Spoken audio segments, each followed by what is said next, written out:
For a lot of people, the transition from renting to buying is the first step onto the property ladder. If you're looking at making this move soon, then this video is for you. My name is Phil Wells. I'm a real estate agent serving clients in and around Spokane. In this video, we're going to discuss how to time transitioning from renting to buying with respect to your current lease, as well as a few things you should probably be aware of when you finally become a homeowner. So let's get into it. Looking first at timing your purchase with respect to your current lease. The way I see it, people usually fall into one of four categories. Number one, you're in a month-to-month lease and need to give 1 month's notice. Number two, you're in a fixed length lease and plan to break that lease in order to buy.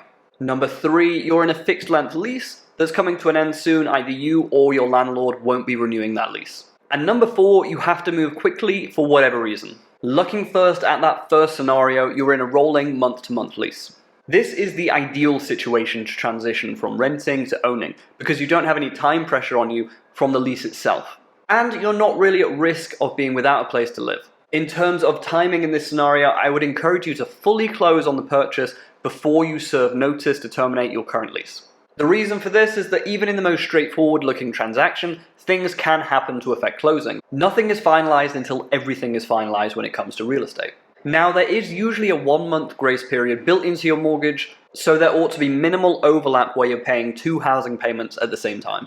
Now, let's look at that second scenario. You plan on breaking your lease in order to buy. As with any real estate transaction, one of the first things you should be doing is due diligence. Specifically, I'm thinking about what kind of penalties are you going to incur by breaking your lease and how much notice is your landlord going to need. This information should all be contained in your lease and you shouldn't need to contact your landlord to find this stuff out. In terms of timing, even though you may be incurring a penalty to break your lease, I would still encourage you to close on the property that you're buying before serving notice to terminate your lease. It's always better to have 2 places to live rather than no places to live.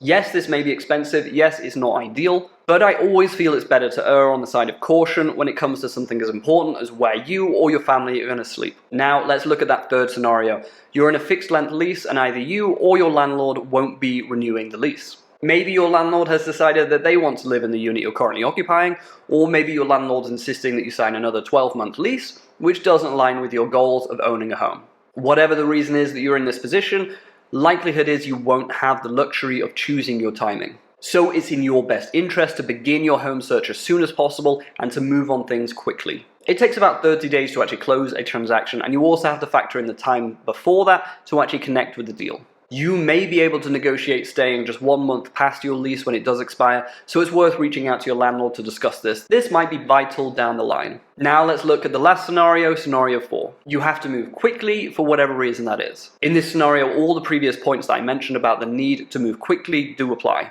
However, you may not actually be able to move fast enough in order to buy a home. Like I mentioned, it takes about 30 days to actually close a deal, and you have to factor in the time that it takes to find a home that you like and get your offer accepted too. In this scenario, you might be better off looking for another lease, even if it's a short-term lease that will allow you to pivot into becoming a homeowner. After all, the priority in this situation should be housing itself. This is obviously the least ideal situation that has obviously come about because of some unexpected circumstance. I hope that you're never in this position, but sometimes life happens to you and you need to react. Now, I wanted to move on to flag just a few things that you should be aware of when you finally become a homeowner. A lot of these things are obvious and you probably already know them. You're now responsible for all the repairs and upkeep, and you have a lot more freedom when it comes to decorating and making modifications to the property. The moving process itself will be different, and there's no one you can fall back on if things don't go to plan. I do have a video on things every homeowner should do when they move into a property, and I'll link this at the top of this video, and I'd encourage you to check it out. Lastly, make sure you get that security deposit back, and make sure your first mortgage payment is set up and there's going to be no issues there. That'll do it for this video. If you are planning on transitioning from renting to owning in the near future, reach out to me, give me a call, shoot me a text, send me an email, and I'd be honored to work with you. Until the next one, thanks for watching.